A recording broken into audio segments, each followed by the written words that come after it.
akan membaca firman Tuhan yang saya ambil di dalam Mazmur pasalnya yang ke-75, ayatnya yang keempat. Dan untuk menghormati pembacaan firman Tuhan, saya jemput Bapak Ibu Saudara sekalian bangkit berdiri. Saya akan baca dalam Alkitab terjemahan lama. Mazmur 75 ayat 4 dalam Alkitab terjemahan lama, firman Tuhan berkata sebagai berikut.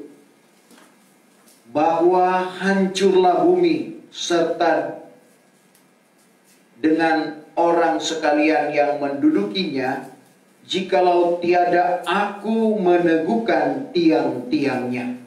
Terima kasih, puji Tuhan, silakan dulu. Firman Tuhan yang kita baca pada pagi hari ini adalah Mazmur Asaf. Bapak Ibu Saudara yang kekasih, pemazmur mengungkapkan dalam ayat ini bahwa hancurlah bumi serta dengan orang sekalian yang mendudukinya, jikalau tiada aku meneguhkan tiang-tiangnya. Aku huruf besar berarti Tuhan. Jadi ada banyak hal yang perlu kita perhatikan di dalam ayat ini. Terutama pada bagian yang terakhir. Kalau Tuhan tidak teguhkan tiang-tiangnya. Tiang-tiang bumi ini kalau tidak diteguhkan oleh Tuhan, dikatakan hancur dengan segala orang yang mendudukinya. Saudara, dalam pengetahuan bumi ini bulat. Bumi ini tidak punya tiang. Dan ini juga diungkapkan di dalam kebenaran firman Tuhan. Pertama, bumi ini tidak digantungkan pada sesuatu. Kalau kita baca dalam Ayub pasal yang ke-26 ayat yang ke-7. Ayub 26 ayat yang ke-7. Bahwa dibentangkannya utara itu di atas tempat yang hampa. Dibentangkannya utara di atas tempat yang hampa. Dan digantungkannya bumi ini kepada tiada sesuatu. Digantungkannya bumi ini pada tiada sesuatu. Dan memang bumi ini bulat. Seperti yang dikatakan juga dalam Yesaya pasal 40 ayat yang ke-22. Yesaya 40 ayat yang ke-22. Yang ke-22. Oh, ia juga yang bersemayam di atas bulat bumi. Ia yang bersemayam di atas bulat bumi. Dan segala orang isinya seperti belalang jua adanya. Bahwa ia yang membentangkan segala langit seperti sehelai kain. Dihamparkannya seperti kemah tempat kedudukan. Jadi kita lihat firman Tuhan juga mendukung bahwa bumi ini bulat. Tidak digantungkan pada sesuatu. Dan tidak ada tiang yang menopangnya. Itulah bumi.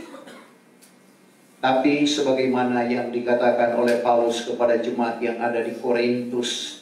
Dalam 1 Korintus 2 ayat 13. Bagaimana yang diajarkan oleh Paulus adalah pengajaran roh. Bukan pengajaran manusia. Bukan dia terima daripada manusia. Melainkan dia menerima wahyu daripada Tuhan. Dan dia katakan barang yang rohani harus dibandingkan dengan hal yang rohani.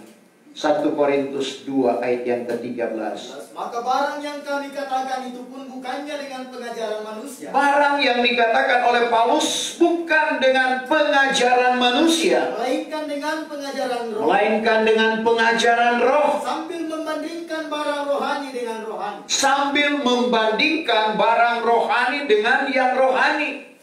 Firman Tuhan yang kita baca saat ini punya pengertian rohani. Kalau begitu, apa yang dimaksudkan dalam firman Tuhan ini? Tiang-tiangnya. Dikatakan di sini, jikalau tiada aku huruf besar, Tuhan meneguhkan tiang-tiangnya. Tiang di sini berbicara tentang hamba Tuhan. Kita perhatikan rasul-rasul sebagai hamba Tuhan yang dikatakan sebagai tiang dalam salinan baru soko guru dalam Galatia 2 ayatnya yang ke-9. Maka tatkala mereka itu sudah tampak anugerah yang telah dikaruniakan kepadaku itu, lalu Yakub dan Kefas dan Yakub, Kefas, Petrus dan Yahya yang dibilangkan menjadi tiang itu pun, yang dibilangkan sebagai tiang itu pun berjabat tangan dengan aku dan Barnabas, berjabat tangan dengan aku dan Barnabas sebagai tanda persekutuan. sebagai tanda persekutuan. Jadi kita lihat rasul-rasul yang sebagai hamba Tuhan disebut sebagai tiang. Jadi kita perhatikan yang dimaksud dalam ayat ini, tiang adalah berbicara tentang hamba-hamba Tuhan. Bukan cuma hamba Tuhan. Ternyata sidang jemaat juga disebut sebagai tiang dan alas dalam rumah Tuhan. Paulus katakan kepada Timotius dalam 1 Timotius 3 ayatnya yang ke-15. 15. Tetapi jikalau aku berlambat, maka dapatlah engkau mengetahui bagaimana orang patut melakukan dirinya di dalam rumah Allah, yaitu sidang Allah yang hidup, Sidang jemaat Allah yang hidup, suatu tiang dan alas suatu tiang dan alas dari hal yang benar. dari hal yang benar. Jadi yang dimaksud dalam ayat ini sekali lagi, tiang adalah berbicara tentang hamba-hamba Tuhan. Tiang juga berbicara tentang sidang jemaat. Seperti yang saya katakan dalam kata-kata pendahuluan tadi, bagaimana kehidupan kita yang memang tadi kita katakan kita ini tidak ada apa-apa, tidak berarti. Tapi Tuhan sudah jadikan kita berarti pada waktu Dia memanggil kita. Pada waktu kita menggenapi kebenaran firman Tuhan, Tuhan jadikan kita berarti. Tuhan jadikan kita sebagai tiang yang menentukan hancur tegaknya bumi ini. Kita perhatikan Bapak Ibu Saudara, di dalam kehidupan Ibrahim sebagai hamba Allah, sebagai tiang. Pada waktu keadaan Sodom dan Gomora, di mana kehidupan mereka sudah melampaui batas, segala kejahatan mereka sudah naik kepada Tuhan, dan Tuhan merencanakan untuk membumi hanguskan Sodom dan Gomora.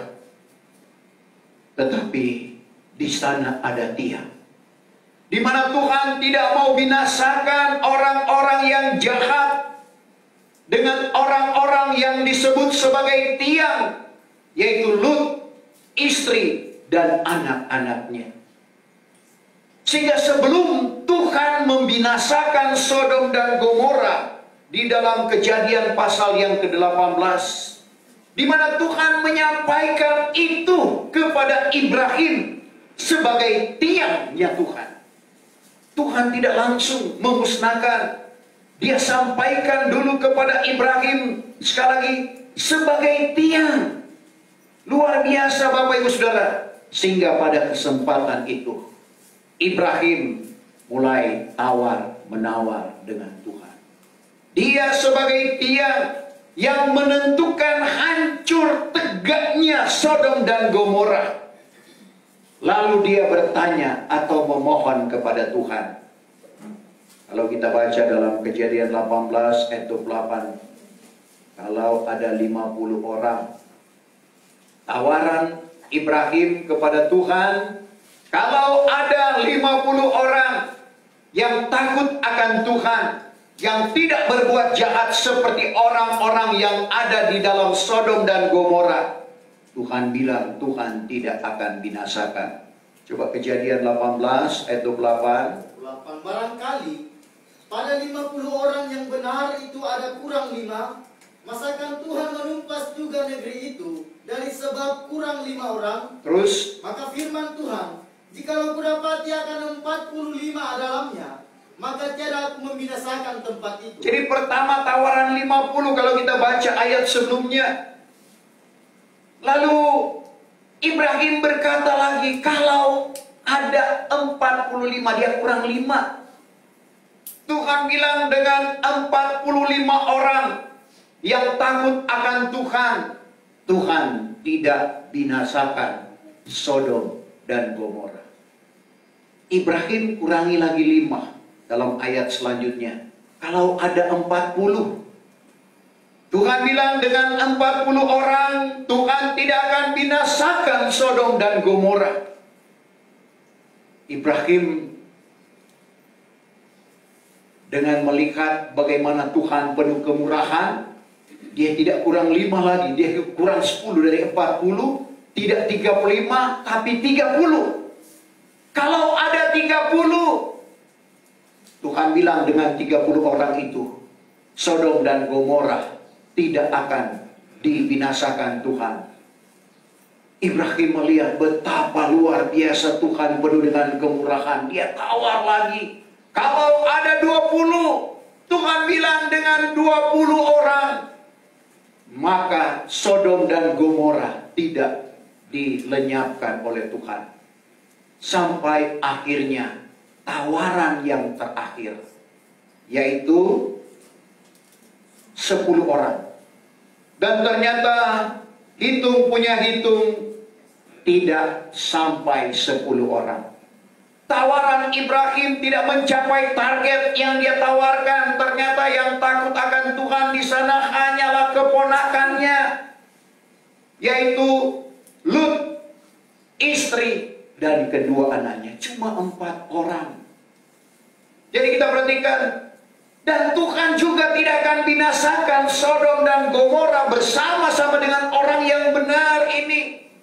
Luar biasa Bapak Ibu Saudara, perhatian Tuhan kepada orang yang percaya kepada Tuhan, kepada orang yang berdiri pada kebenaran firman Tuhan yang sesungguhnya. Sehingga mau tidak mau, Sodom dan Gomora akan dibinasakan oleh Tuhan. Tapi sebelum Sodom dan Gomora dibinasakan, tadinya Lut, istri dan anak-anaknya berlambatan. Tuhan mengirim malaikat untuk membuat mereka keluar dari Sodom dan Gomora. Tetapi pada waktu itu, apa yang dikatakan Tuhan melalui malaikat, ada syarat untuk tidak dibinasakan bersama-sama dengan orang-orang yang tidak benar. Mereka dikeluarkan dengan syarat. Kalau kita baca dalam Kejadian 19 ayat 17, ada perintah, ada larangan, ada perintah. Maka setelah sudah dihantarnya akan mereka itu keluar, lalu katanya, larilah, lepaskanlah nyawamu. Pertama perintah, lari, lepaskanlah nyawamu. Janganlah kamu menoleh ke belakang. Kedua, larangan, jangan menoleh ke belakang. Dan janganlah berhenti di seluruh padang ini. 3, larangan, jangan berhenti di seluruh padang ini. Larilah kamu ke gunung. 4, perintah, larilah kamu ke gunung. Supaya kamu pun jangan binasa. Supaya jangan kamu binasa. Diawali dengan perintah, yaitu lari, lepaskanlah nyawamu. Baru di dalamnya ada larangan, jangan menoleh ke belakang. Jangan berhenti di seluruh padang ini.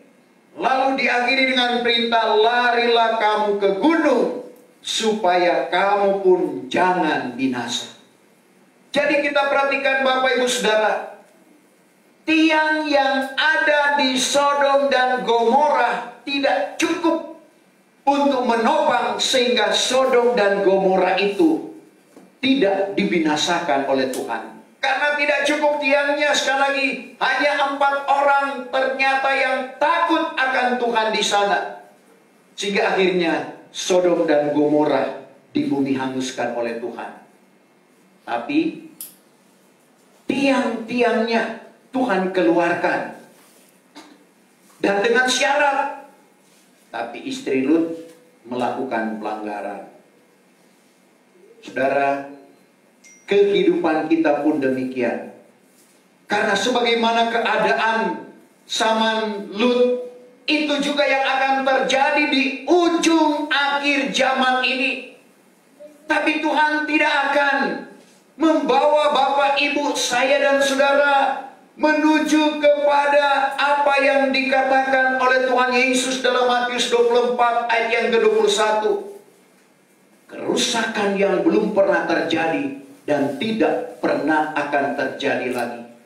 Jadi Bapak Ibu Saudara, di mana bumi ini akan diperhadapkan dengan kerusakan sebelum di bumi hanguskan. Kita perhatikan jalannya apa yang dikatakan oleh Tuhan. Matius 24 ayat yang ke-21.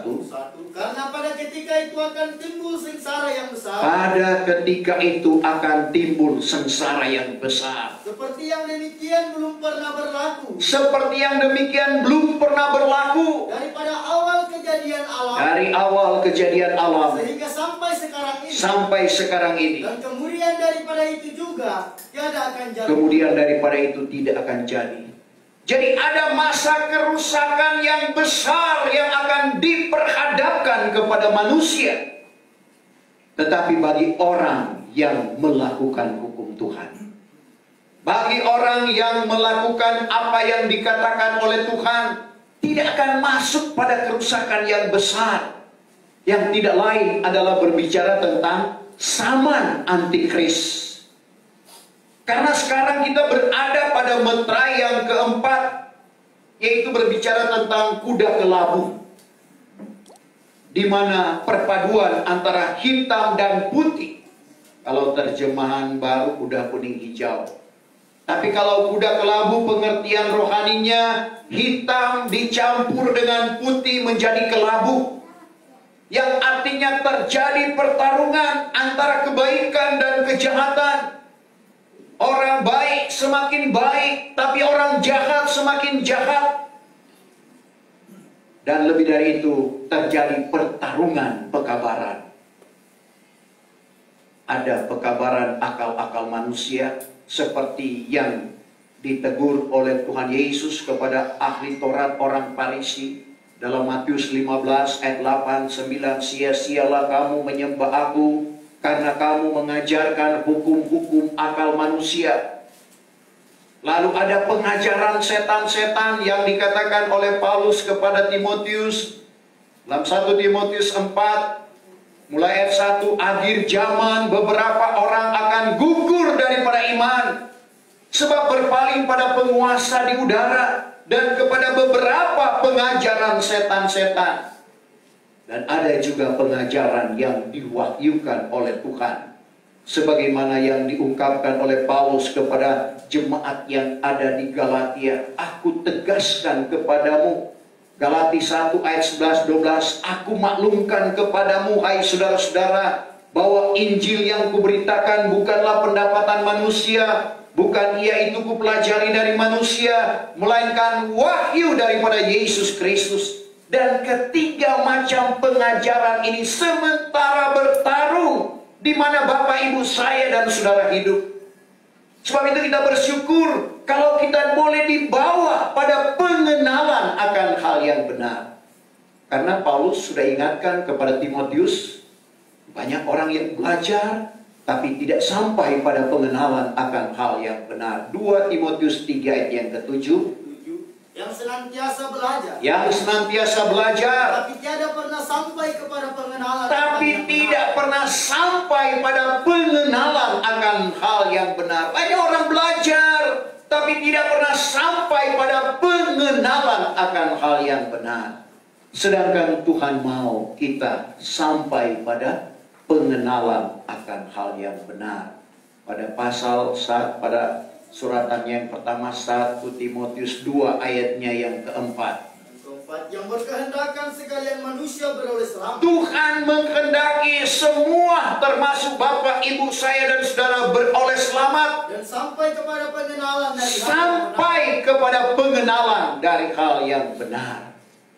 Jadi kita perhatikan, Tuhan telah menyatakan kebenaran itu kepada Bapak, Ibu, saya dan saudara. Sekali lagi kita sekarang berada pada meterai yang keempat, di mana sebelum kerusakan yang besar itu akan terjadi, maka akan ada kegerakan rohani yang besar. Bapak Ibu Saudara, untuk menggenapi Injil kerajaan ini akan dimasyurkan dulu keempat penjuru alam. Itulah keadilan Tuhan. Sehingga Tuhan mau Injil kerajaan ini, Matius 24 ayat 14, akan dikumandangkan ke empat penjuru alam. barulah tiba kesudahannya. Matius 24 ayat 14. Yang ke-14, maka Injil kerajaan ini akan dimasyurkan di dalam seluruh dunia ini. Injil kerajaan ini akan dimasyurkan ke seluruh dunia ini. Akan menjadi suatu kesaksian bagi segala bangsa. Akan menjadi suatu kesaksian kepada segala bangsa. Kemudian daripada itu barulah tiba kesudahan. Kemudian barulah kesudahan itu terjadi. Jadi kita perhatikan, meskipun banyak orang dalam 2 Petrus 3 ayat 9 berkata Tuhan berlambatan, tetapi yang Tuhan inginkan sekali lagi, semua manusia dengar Injil kerajaan ini dulu, barulah tiba kesudahannya. Dan apa yang akan terjadi? Orang-orang yang mendengar Injil kerajaan, yang berbicara tentang raja mencari permaisuri, karena dengan Injil kerajaan ini orang akan menjadi pengantinnya Tuhan. Raja mencari siapa permaisurinya? Siapa itu raja? Yaitu Tuhan Yesus Kristus. Mencari siapa yang menjadi permaisurinya. Dan untuk menjadi permaisuri atau pengantin Tuhan, Tuhan sudah ungkapkan itu. Setidak-tidaknya kita harus memakai pakaian pengantin. Ketika kawin anak domba sudah tiba, istri atau pengantinnya sudah bersedia. Wahyu 19 ayatnya yang ke-7. Hendaklah kita bersukacita dan bersukaria. Hendaklah kita bersukacita dan bersukaria. Hendaklah kita memberi dia hormat. Hendaklah kita memberi dia hormat. Karena ketika kawin anak domba itu sudah tiba. Ketika kawin anak domba itu sudah tiba, istrinya pun sudah bersedia. Istrinya, pengantinnya salinan baru, sudah bersedia. Bersedia dengan apa? Dengan pakaian pengantin. Pakaian pengantin tidak lain berbicara tentang karunia Roh Kudus. Kalau tidak pakai pakaian pengantin, tidak berlayak, Bapak Ibu Saudara. Itulah rahasia di dalam Matius 22 tentang perjamuan yang besar yang diumpamakan oleh Tuhan Yesus. Lalu dia melihat ada yang tidak memakai pakaian pengantin pada waktu itu, sehingga dikatakan ikatlah kaki tangannya, buangkanlah dia keluar. Di sanalah kelak tangisan dan kertak gigi. Matius 22 ayatnya yang ke-11 mulai. Maka masuklah raja itu hendak melihat di orang yang dijamu itu. Lalu dilihatnya di situ seorang yang tidak memakai pakaian perjamuan. Ada orang yang tidak memakai pakaian perjamuan kawin. Maka bertitalah ia kepadanya. Hai Tolan, bagaimanakah engkau masuk kemari dengan tidak memakai pakaian perjamuan? Bagaimanakah engkau masuk kemari dengan tiada memakai pakaian perjamuan kawin? Maka kebenganganlah orang itu. Maka tita baginda itu kepada hambanya. Ikatlah kaki tangannya. Buangkan ke dalam gelap yang di luar. Buangkanlah ke dalam gelap yang di luar. Di sanalah kelak tangisan dan kertak gigi. Jadi kita lihat, kita harus mempersiapkan pakaian pengantin yang tidak lain berbicara tentang karunia Roh Kudus. Karena keselamatan di akhir zaman, di zaman Roh Kudus, di mana Bapak, Ibu, Saudara dan saya hidup, bertobat, berbaptis dengan nama Tuhan Yesus Kristus akan jalan keampunan dosa, lalu kamu beroleh anugerah Roh Kudus.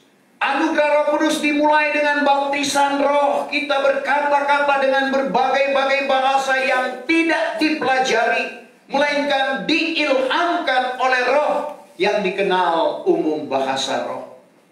Baptisan roh, kepenuhan roh, baru karunia Roh Kudus.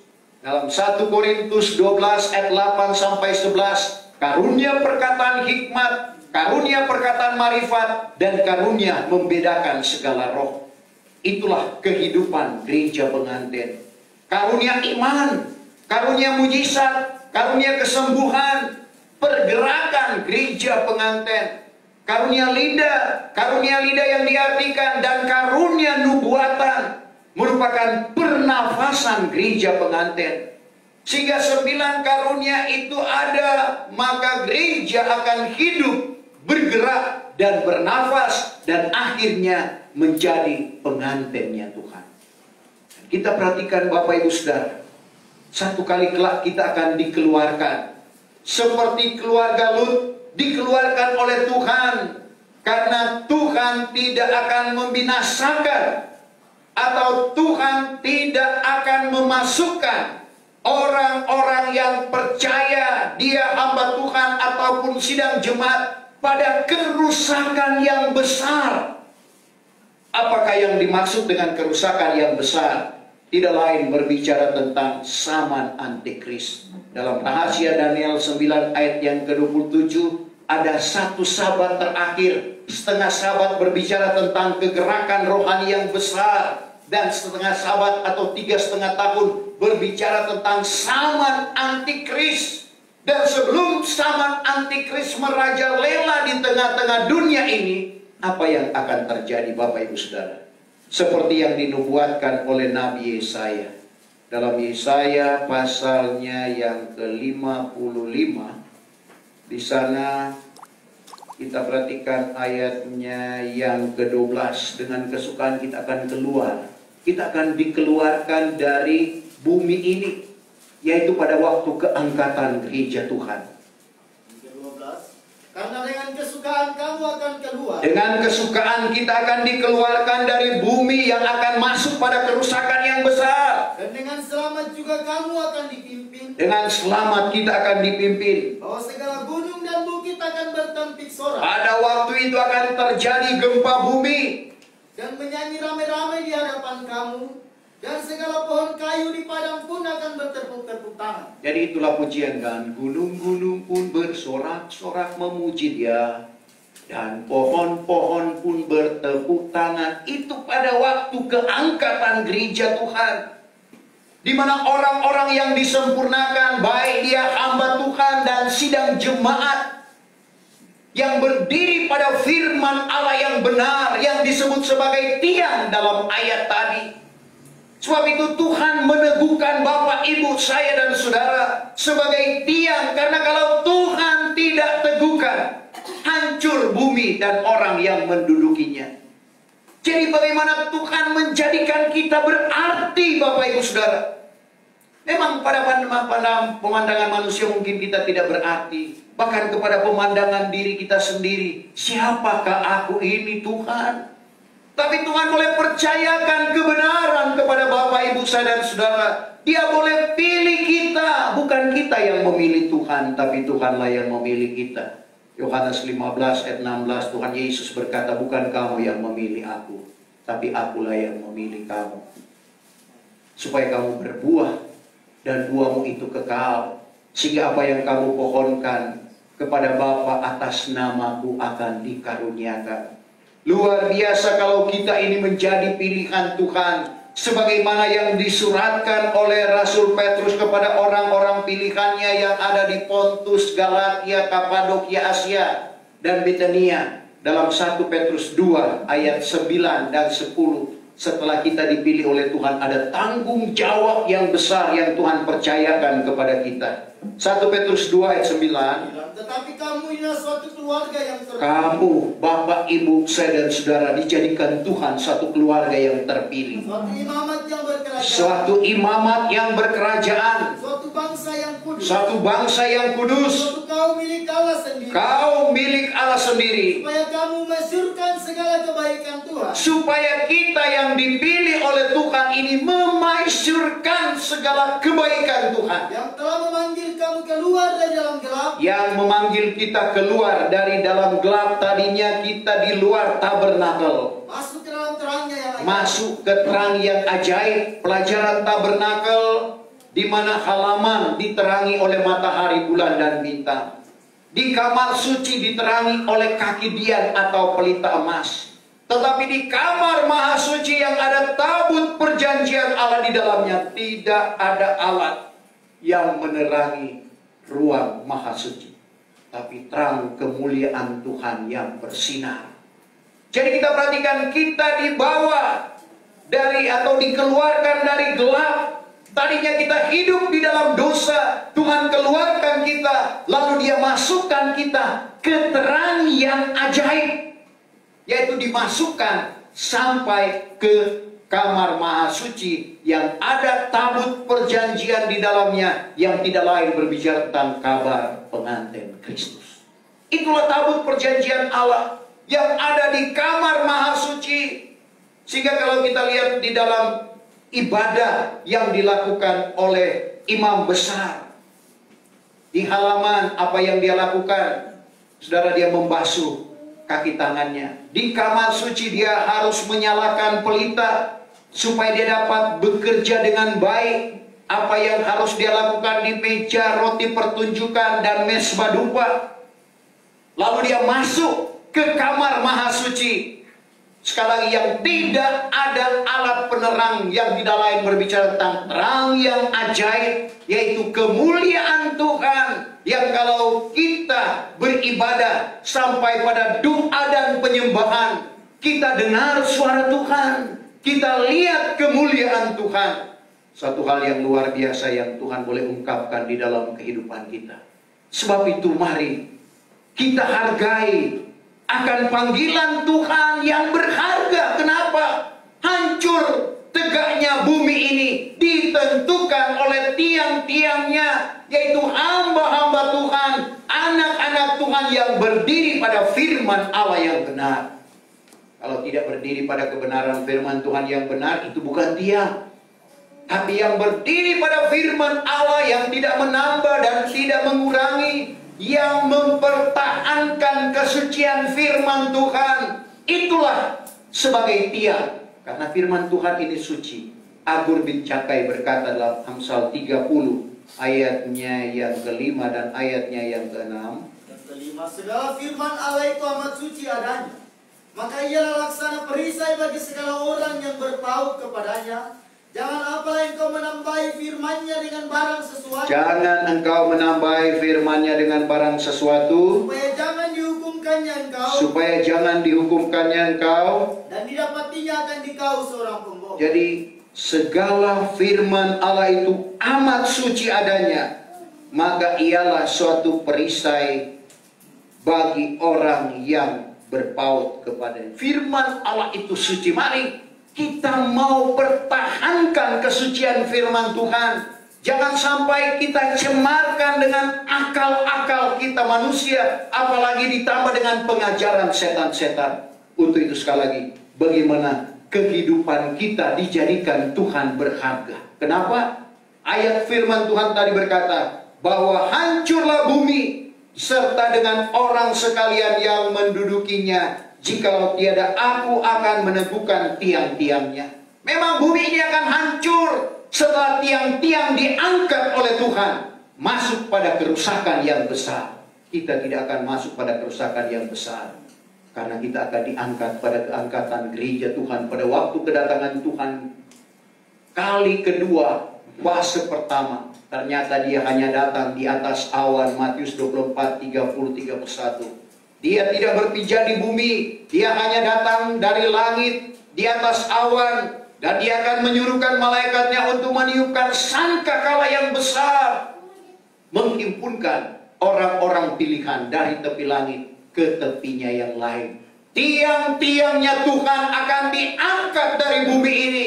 Sehingga bumi ini tidak ada tiangnya lagi, Bapak Ibu Saudara. Tidak ada orang-orang yang benar berdiri pada firman Allah yang benar, karena diangkat pada keangkatan gereja Tuhan. Baru masuk pada kerusakan yang besar. Di mana kerusakan itu yang kita sudah baca tadi belum pernah terjadi dan tidak pernah akan terjadi lagi, hanya pada waktu zaman antikris. Untuk itu kita bersyukur sekali lagi kalau Tuhan jadikan kita berarti.